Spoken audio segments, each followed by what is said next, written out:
आमदार शैलेश मांडवकरांना मी माईक सोपवतोय.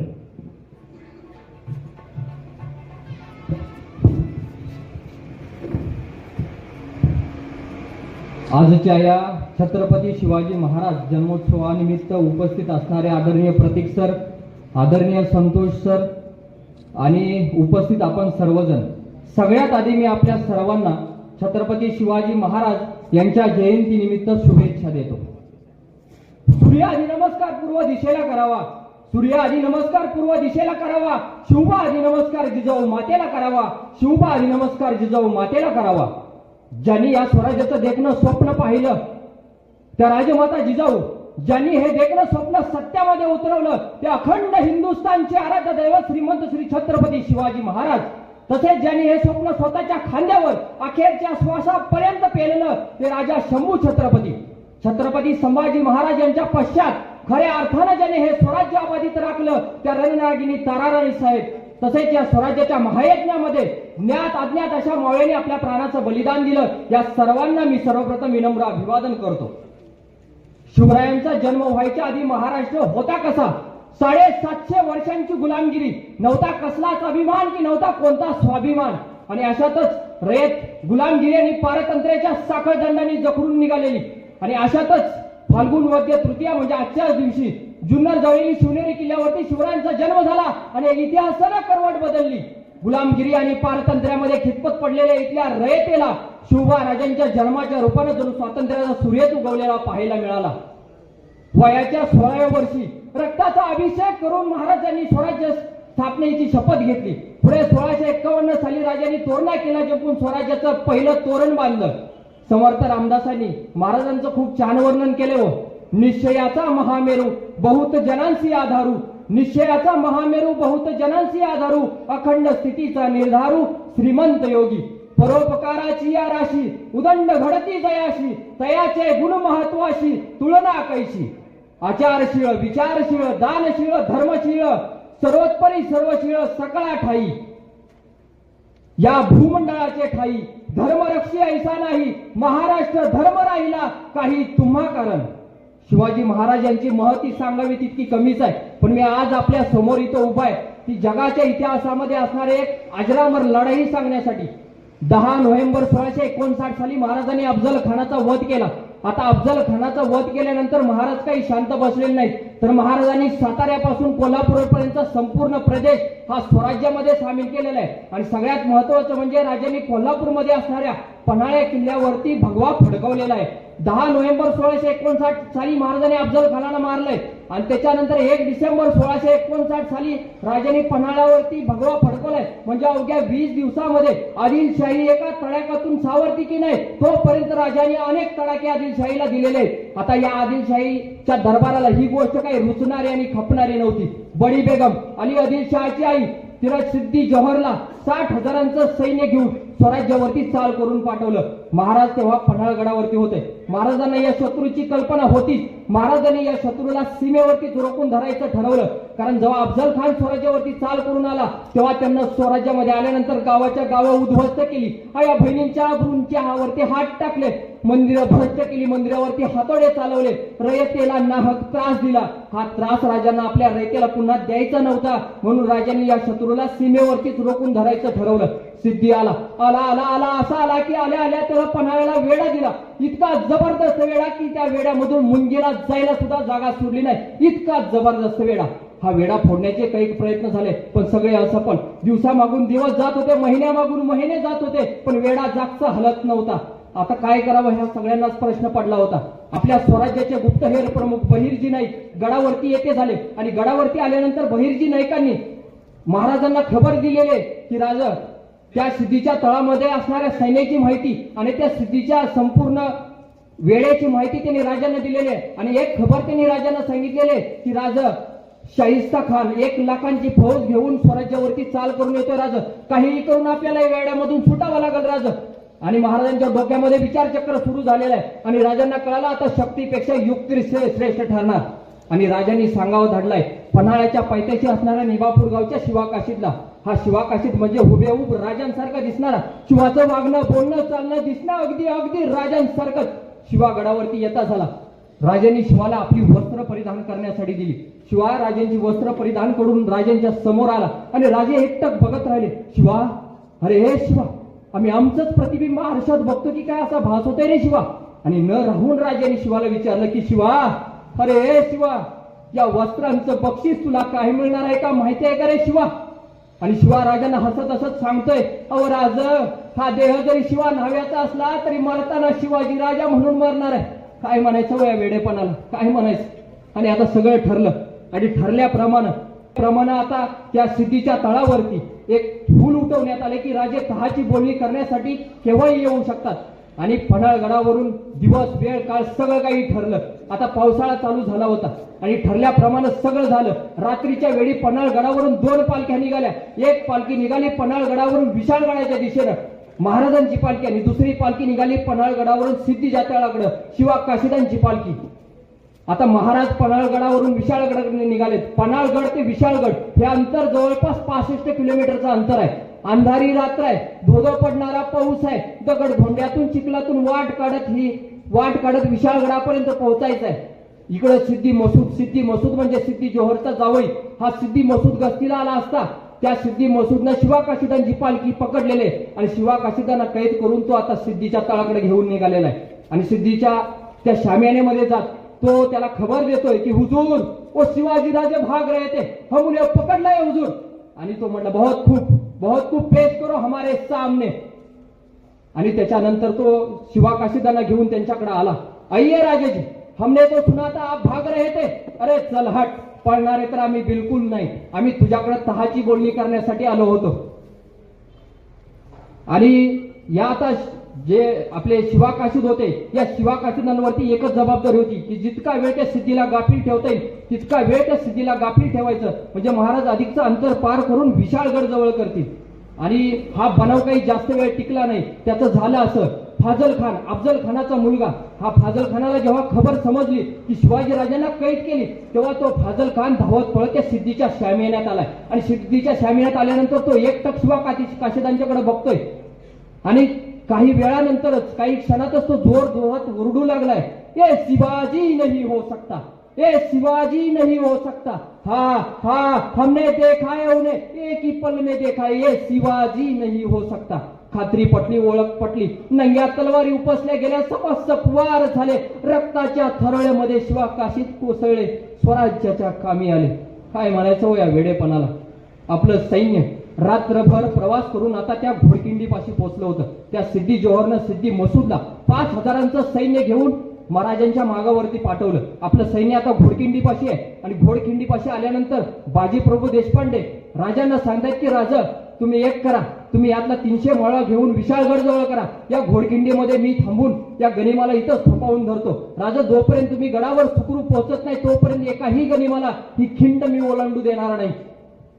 पण राजे काय ऐकायला तयार नाहीत. राजे त्यांना सांगतायत की नाही बाजी, अशा या बाक्या प्रसंगी तुम्हाला इथं एकट्याला सोडून जाणं अशक्य, मरण आलं तरी बेहत्तर. आणि कडाडले बाजी, नाही राजा, अहो राजा, लाख मेले तरी चालतील पण लाखांचा पोशिंदा मात्र जगला पाहिजे. राजा तुम्ही निघा.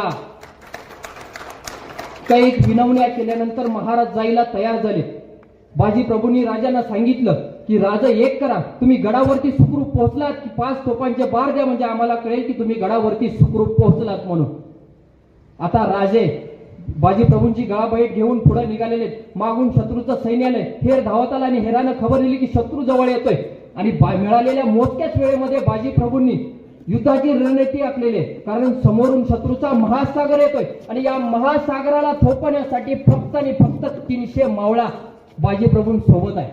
दिन करत शत्रूचं सैन्य त्या घोडकिंडीच्या मुखापाशी आलं.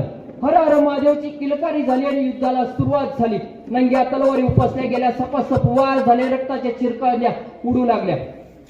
दोन्ही हातामध्ये दांडपट्टा घेऊन बाजी प्रभू अक्षरशः त्या शत्रू सैन्यावरती तुटून पडले. त्या सिद्धी मसूदला काय करावं हे कळतच नव्हतं. कारण एक प्रहर संपला, एक प्रहर म्हणजे 3 तास, एक प्रहर संपला तरी आपले सैन्य काही मागं हटायला तयार नव्हतं. आणि आता त्या सिद्धी मसूदला कळायचं बंद झालं. दुसराही प्रहर संपत आला. हे मुठभर मराठे माझ्या हजारोंच्या सैन्याला भारी का पडतायत या गोष्टीची त्याला कल्पनाच नव्हती. या गोष्टीमुळे तो पूर्ण हैराण होऊन गेला होता. आणि त्याने एका बंदूकधारीला आदेश दिलाय आणि बंदूकधारीला सांगतोय की वो बाजी प्रभू पे गोली चलाव. आणि तो बंदूकधारी शोधतोय बाजी प्रभूंना, त्याला कुठं बाजी प्रभू दिसणार. तो त्या सिद्धी मसूदला परत सांगतोय की हुजूर मेरे को तो बाजी प्रभू यहाँ पे सब बाजी ही बाजी दिख रहे हुजूर, मैं गोली किस पे चला हुजूर. खूप छान वर्णन आहे इतिहासामध्ये. तो सिद्धी मसूद सांगतोय की जो सबसे लाल हुआ है ना वो है बाजी. आणि त्याची नजर गेली बाजी प्रभूंवरती आणि त्याच्या बंदुकीच्या गोळीनं वेध घेतला तो बाजी प्रभूंच्या छाताडाचा. धाडकन बार झाला. बाजी प्रभूंचा देह जमिनीवरती कोसळला. पण कोसळता क्षणी बाजी प्रभूंच्या लक्षात आलं की माझे राजे अजून गडावरती पोहोचलेले नाहीत, अजून तोफांचे बार झालेले नाहीत, मला मरण मान्य नाही. समोर दिसणाऱ्या मरणाला बाजी प्रभू सांगतायत की हे मरणा मला तू मान्य नाही. माझे राजे जोपर्यंत गडावर सुखरूप पोहोचत नाहीत तोपर्यंत मला मरण मान्य नाही. आणि अशा अवस्थेमध्ये सुद्धा बाजी प्रभू युद्धासाठी पुन्हा सज्ज झाले. काय म्हणायचं या वेडेपणाला. अंगावर अशी एकही जागा शिल्लक नव्हती की जिथं वार झाला नव्हता. संपूर्ण रक्तबंबाळ झालेलं शरीर, अंगावरती गोळी लागलेल्या अवस्थेमध्ये सुद्धा बाजी प्रभू युद्धासाठी पुन्हा तयार झालेत. आणि बाजी प्रभू त्या शत्रू सैन्यावर अक्षरशः तुटून पडलेत. मृत्यूचा तांडव म्हणला बाजी प्रभूंनी. काय करावं कुणालाच कळत नव्हतं. तो सिद्धी पुरता हादरून गेला होता. सकाळी चालू झालेलं युद्ध सायंकाळ होत आली तरी देखील चालू होतं. महाराज विशाळगडावर पोहोचायला वेळ लागला, कारण विशाळगडाला सूर्याराव सुरेन जसवंत सिंगांना आधीच वेढा दिला होता. आता हा वेढा फोडण्यात महाराजांचा काही समय वाया गेला होता. शेवटी सायंकाळच्या वेळी महाराज हा वेढा फोडण्यात यशस्वी ठरले आणि महाराज गडावर पोहोचताच क्षणी महाराजांनी आदेश दिला, अरे द्या बत्ती तोफांना. माझे बाजी आणि बांधण मावळे त्या घोडकिंडीमध्ये जीव अडकून आहे. आणि तोफांचे 5 बार देण्यात आले. तोफांचे बार कानी पडताच बाजी प्रभूंचा देह जमिनीवरती कोसळला. आणि ज्या कामासाठी बाजी प्रभू आतापर्यंत स्वतःच्या मरणाला थांबून ठेवलं होतं ज्या बाजी प्रभूंनी, ते बाजी प्रभू पुटपुटत आहेत की माझे राजे गडावर सुखरूप पोहोचले.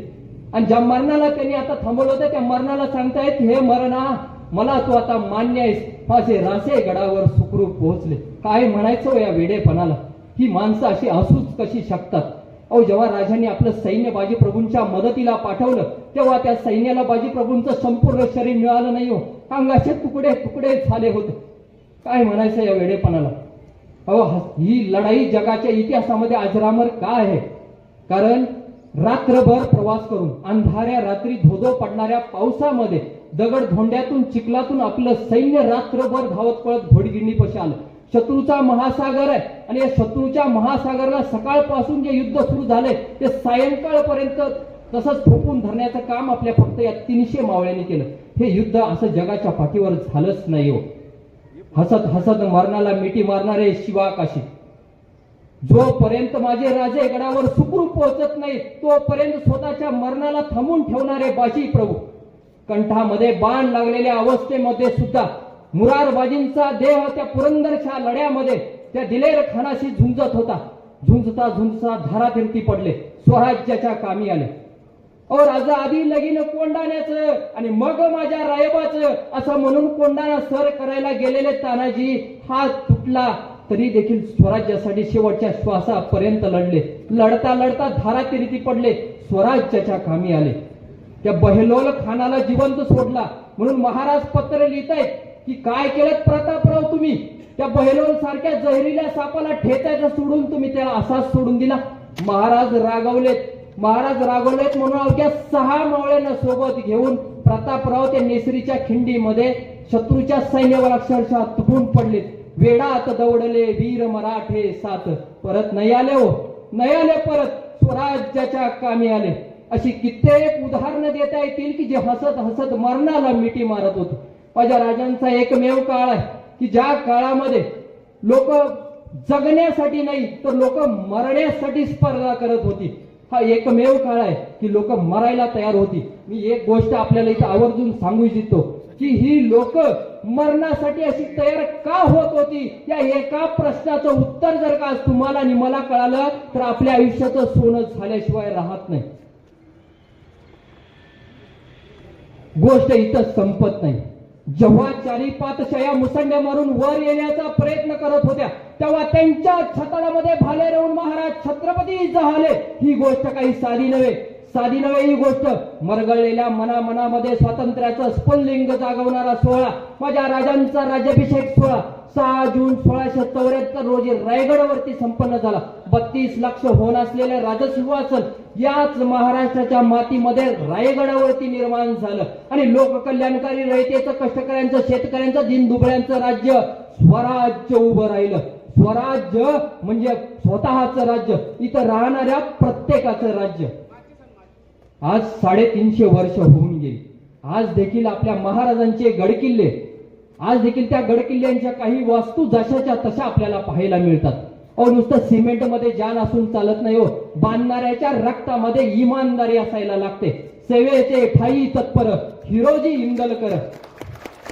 पण अलीकडच्या काळामध्ये आपण एक गोष्ट लक्षात घेतली पाहिजे की काही गडकोटांच्या, बुरुजांच्या भिंती डासू लागलेल्या आहेत. पण एक गोष्ट मात्र आम्ही लक्षात घेतली पाहिजे की त्या ढासळत चाललेल्या बुरुजाच्या भिंतीमुळे आज तुमच्या आणि माझ्या घराची भिंत शाबूत आहे, ही गोष्ट आपल्याला आज माहिती असायला पाहिजे. अवघं 50 वर्षांचं आयुष्य लाभलंय राजांना आणि या 50 वर्षाच्या आयुष्यामध्ये राजांनी जे काही कमावलंय, जे काही उभं केलंय, जे काही शून्यातून विश्व निर्माण केलेलं आहे ते अफाट आहे, अद्भुत आहे, अद्वितीय आहे. माणसाच्या जन्माला येऊन स्वतःच्या कर्तृत्वावर देवत्वास प्राप्त झालेले एकमेव उदाहरण म्हणजे छत्रपती शिवाजी महाराज. काय सांगू, काय शिवबा, मरम शिवबा, कर्म शिवबा, मरम शिवबा, कर्म शिवबा, माती सराकितो धर्म शिवबा, पुराण पोथी वेद शिवबा, पुराण पोथी वेद शिवबा, सामदाम दंड भेद शिवबा, अन्यायावर वार शिवबा, समशेरीची धार शिवबा, भगव्या ध्वजेचा रंग शिवबा, तुकोबांचे अभंग शिवबा, तुकोबांचे अभंग शिवबा. धन्यवाद. आपण या ठिकाणी मला बोलण्याची संधी दिली आणि मला शांतपणे ऐकलं, त्याबद्दल मी आपल्या सगळ्यांचा अगदी मनापासून आभारी आहे. हा इतिहास आपल्या समोर मांडत असताना माझ्याकडून कोणती चूक झाली असेल तर कृपया मला माफ करा. बोला छत्रपती शिवाजी महाराज की जय.